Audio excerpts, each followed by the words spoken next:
RCJ-FM. Il est l'heure. Pour vos rendez-vous info.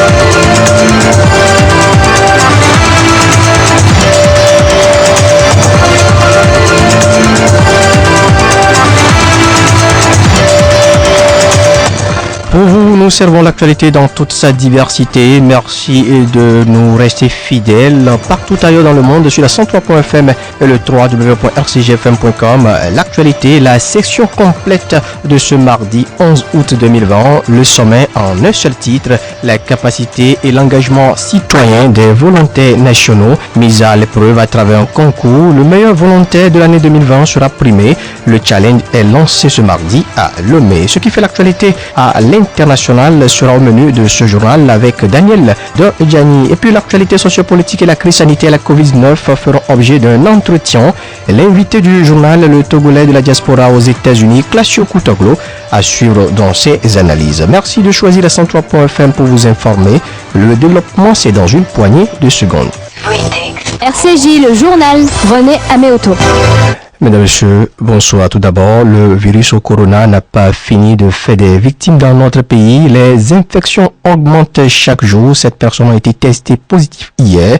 À ce jour, le Togo compte 1067 cas confirmés de la COVID-19, dont 729 guéris. 2 décès ont été également enregistrés hier, portant le nombre total à 25. Le nombre de cas actifs s'élève à 313. Radio Carré Jeune vous invite à observer sans cesse les mesures barrières. Et dans le cadre donc de la crise sanitaire, la COVID-19, les entreprises togolaises affectées par la pandémie de coronavirus viennent de bénéficier de nouvelles réductions fiscales, une décision prise par le gouvernement à travers une ordonnance signée par le chef de l'État togolais, Faure Zinanga-Singbe, le 30 juillet dernier. Les contrôles fiscaux au sein des entreprises sont suspendus durant la période de l'état d'urgence sanitaire. Ces nouveaux allègements fiscaux au profit des acteurs économiques viennent s'ajouter à celles adoptées en avril dernier visant à soutenir davantage les opérateurs économiques. 103.1 Info, c'est l'information. Je vous le dis en titre, le concours national du meilleur volontaire, l'édition 2020, est officiellement lancé ce mardi à Lomé par l'Agence nationale du volontariat au Togo, ANVT, en partenariat avec la délégation de l'Union européenne au Togo. L'acte 5 de ce concours, qui voit donc la participation de près de 1700 volontaires, est axé autour du thème « 10 ans au service du développement social ». Les candidats vont concourir dans 6 thématiques, à savoir l'administration, l'économie, les finances, la santé, l'éducation, l'animation sociale, le développement communautaire, l'environnement, la justice, le droit et l'équité. Les précisions avec le chef service communication à l'Agence nationale de volontariat au Togo, Marthe Faré, au micro RCJ. Il y a la loi sur le volontariat national arrêtée, revue en 2014, qui stipulait en certains de ces articles que l'on pouvait instituer des récompenses aux volontaires pour leur engagement dans les communautés. Et à base de cette loi, nous avons jugé opportun d'avoir un système comme le concours qui permet d'abord au volontaire lui-même de valoriser son travail, de reconnaître son implication dans le développement des communautés et de pouvoir se vendre ce travail-là et être fier de ça. Et de manière générale, on a un bilan positif, un bilan satisfaisant et un système qui va se pérenniser, qu'on va améliorer au fur et à mesure et qui va permettre de reconnaître à travers ce prix la contribution même du volontaire au développement et à son épanouissement personnel. Le thème de cette année, 10 ans au service du développement social, est un thème qui a été mis en place justement pour célébrer les 10 ans du volontariat, pour reconnaître l'engagement volontaire et mettre en trophée ces volontaires-là qui pendant 10 ans, chaque jour dans nos communautés, travaillent et sont au service de ces populations-là. Aujourd'hui, les volontaires qui sont touchés par le concours sont environ 1700 et si tous participent, parce que c'est toujours une participation volontaire, ceux qui vont participer, il y aura un travail de présélection qui sera fait par un jury pluridisciplinaire composé des autres corps de volontariat qui va présélectionner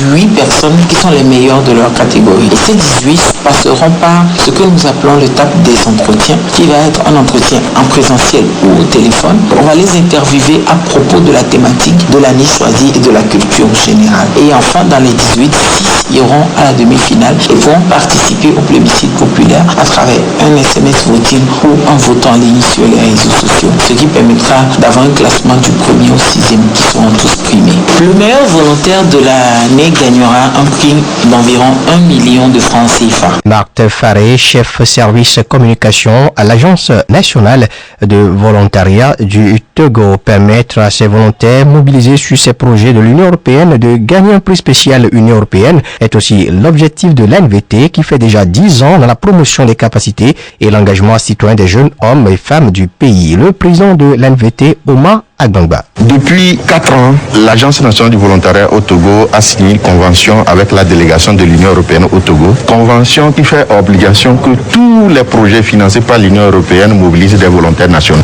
Donc, dans ce cadre, des centaines de volontaires ont été mobilisés sur les projets de l'Union européenne. Et dans le cadre de ce concours, l'Union européenne a souhaité aussi qu'on mette en lumière tous ces volontaires et que ces volontaires participent avec un prix spécial Union européenne pour ces catégories de volontaires, pour permettre à des volontaires mobilisés sur ces projets UE de participer et de gagner un prix. Le concours est ouvert à tous les volontaires en mission.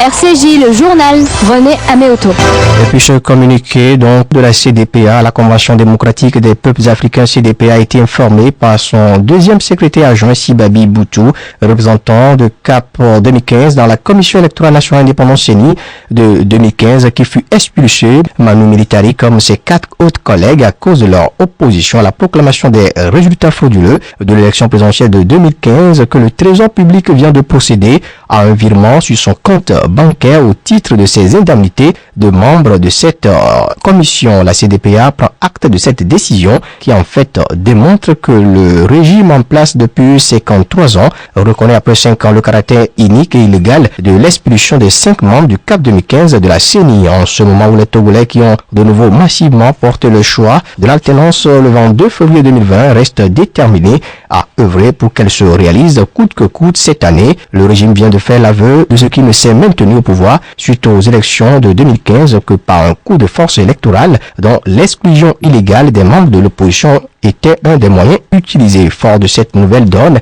la CDPA, fidèle à sa vision démocratie d'abord, multipartisme après, renouvelle son engagement pour suivre le combat pour l'alternance au Togo. Ensemble avec la dynamique Monseigneur Bodro, les forces de l'opposition et les Togolais qui savent que leur engagement pour le Togo compte. C'était donc le communiqué de la CDPA rendu public hier. RCJ-FM, la passion d'informer.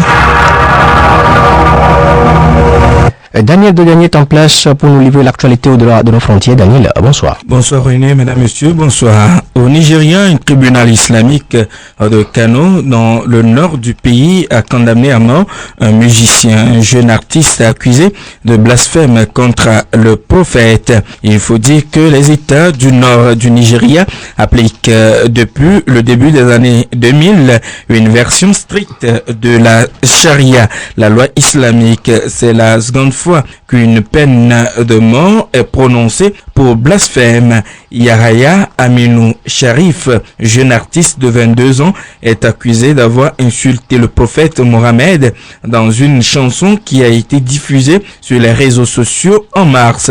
La chanson avait soulevé une levée de bouclier à Kano, mégalopole du Nord. Des habitants en colère avaient incendié le domicile familial du jeune artiste avant de manifester devant le poste de police islamique, estimant que les autorités locales ne faisaient pas leur travail pour préserver la charia. Yahaya Aminou Sharif a été interpellé et traduit ce mardi devant le tribunal islamique de Kano. Lors de son audition qui s'est déroulée à huis clos, l'artiste a plaidé coupable. La sentence est tombée dans la foulée comme un coup perrette. Condamnation à mort, le musicien devrait être pendu. Il peut encore faire appel de cette décision. À Madagascar, hier lundi, le RMDM, la plateforme politique de l'opposition qui regroupe une vingtaine de partis, dont plusieurs dirigés par des candidats à la dernière élection présidentielle, a fêté ses 1 an. L'occasion pour ses membres fondateurs et leurs partisans de se retrouver pointés du doigt les dysfonctionnements actuels et proposer une série de résolutions à soumettre au pouvoir en place. virus. La rencontre avait lieu au QG du team, le parti de Marc Ravalomanana, actuel président de la plateforme d'opposition. Une rencontre sous haute sécurité. Une trentaine de gendarmes ont été déployés à l'entrée du bâtiment. RCJ, l'invité du journal.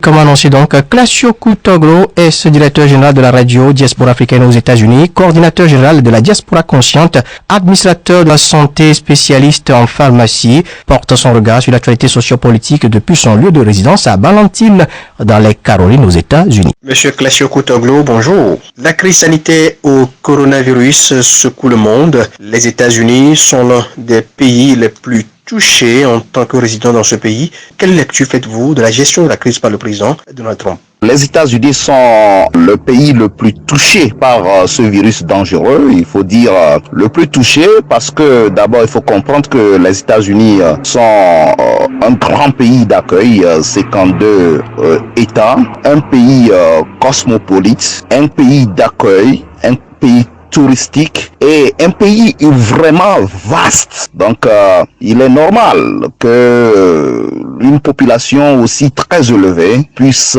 recenser ce nombre de cas très élevé. Maintenant, dire que quelle gestion Donald Trump fait de cette pandémie de coronavirus, il faut le dire que Donald Trump est un président d'un pays très organisé et très avancé en matière de secours des citoyens. La vie citoyenne est au premier plan en matière de santé aux États-Unis. Donald Trump est juste un chef qui signe des instructions, des experts qui sont à l'œuvre chaque jour pour protéger la vie des résidents aux États-Unis. Au lieu de dire Donald Trump, je souhaiterais plutôt dire que les citoyens, les résidents aux États-Unis, les professionnels et les experts ne ménagent aucun effort pour pousser ce virus très dangereux hors de ce pays dans lequel je réside. Le Togo, votre pays d'origine, n'est pas du reste dans cette crise, mais ici on a l'impression que les autorités font des efforts. Le Togo, mon pays d'origine, peut faire mieux plus que ce que vous félicitez si les autorités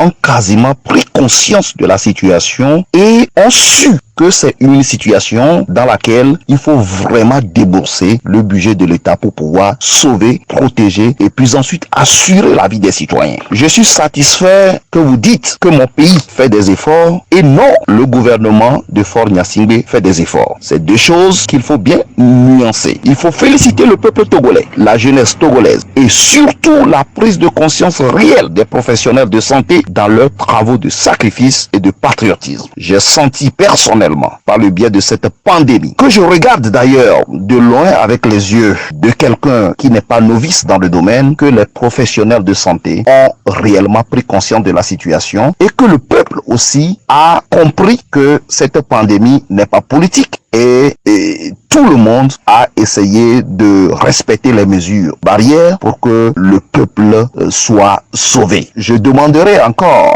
aux autorités de comprendre que les situations comme telles sont les situations dans lesquelles il faut montrer ce qu'on appelle la fierté citoyenne à travers les professionnels qui se battent et qui veulent effectivement être des secouristes de leur peuple. La crise politique au Togo, la situation sociopolitique est tendue au lendemain de la dernière élection présidentielle. La dynamique Odro qui a porté M. Gabriel Messan Agboume Kodjo à ce scrutin présidentiel réclame toujours sa victoire. Pourquoi ne reçoit-il pas le soutien de ses camarades de l'opposition? Cette stratégie malheureuse, je dirais, et inopportune initiée autour de Monseigneur Kodjo pour pouvoir nous mettre dans ces conditions exécrables aujourd'hui en octroyant gratuitement un 4e mandat sans lendemain de contestation de cette présidentielle de 2020, je manque par moment les mots pour exprimer ce qui s'est passé. Ce qui amène certains penseurs, certains jeunes penseurs à explorer tout le projet dans une orientation pour dire tout simplement que c'est un scénario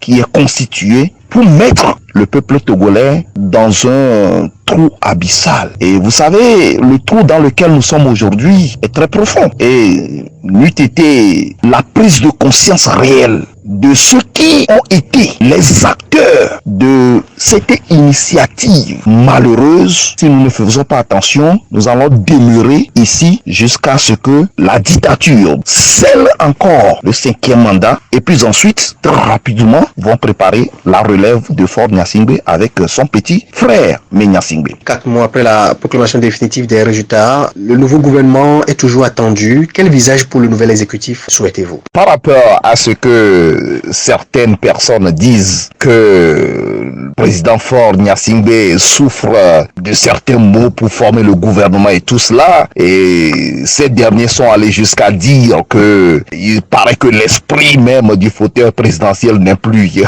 à Lomé 2, ça me fait rire. Vous savez, moi, je ne suis pas dans cette logique de la divinité que j'appelle par moment la divinité qui n'a pas de sens dans notre système politique. Vous savez, la dictature planifie tout ce qu'elle fait. Faure Gnassingbé ne souffre pas du nom d'un premier ministre. Faure Gnassingbé sait que il n'y avait pas des élections au Togo. Donc, il faut quoi? Il faut un temps. Le RPT unir, c'est-à-dire la dictature, joue et manipule avec le temps. C'est ça le phénomène que les gens doivent comprendre. Ce n'est pas le nom d'un premier ministre qui manque à Lomé 2. Ils sont très nombreux là-bas. Faure Gnassingbé ou bien ceux qui nous dirigent aujourd'hui ne sont pas dans la logique de la recherche de la performance, de donner du meilleur aux citoyens. Ceux qui nous dirigent aujourd'hui ne sont pas dans la logique de l'obligation de résultat. Révélation qui défraie la chronique ces jours et donc l'espionnage dont sont victimes certains acteurs politiques et les religieux togolais via le logiciel israélien Pegasus. Un fait nouveau, M. Clash Koutoglo. Un fait nouveau pour celles et ceux qui maîtrisent ces manifestations. La dictature vit sur l'espionnage constant. Si nous sommes maintenus et entretenus dans la dictature et ses manifestations depuis 1963 jusqu'à ce jour, il faut comprendre juste que c'est la procédure de l'espionnage pour le maintien de la dictature dans la peur, l'intimidation, la tuerie, l'assassinat, l'emprisonnement sauvage avec un outil de justice aux ordres qui change. Cette procédure change parce que les peuples réclament leur liberté. Et avec l'innovation de la nouvelle technologie, la dictature, au lieu d'utiliser les budgets de l'État pour améliorer la vie des citoyens qui peuvent même l'apprécier plus, la dictature opte pour l'ignorance et la criminalité de se procurer des machines au coût mirobolant qu'elle ne maîtrise même pas parfois, tout en condamnant totalement la population au sort du misérabilisme. M. Koutoglo, merci.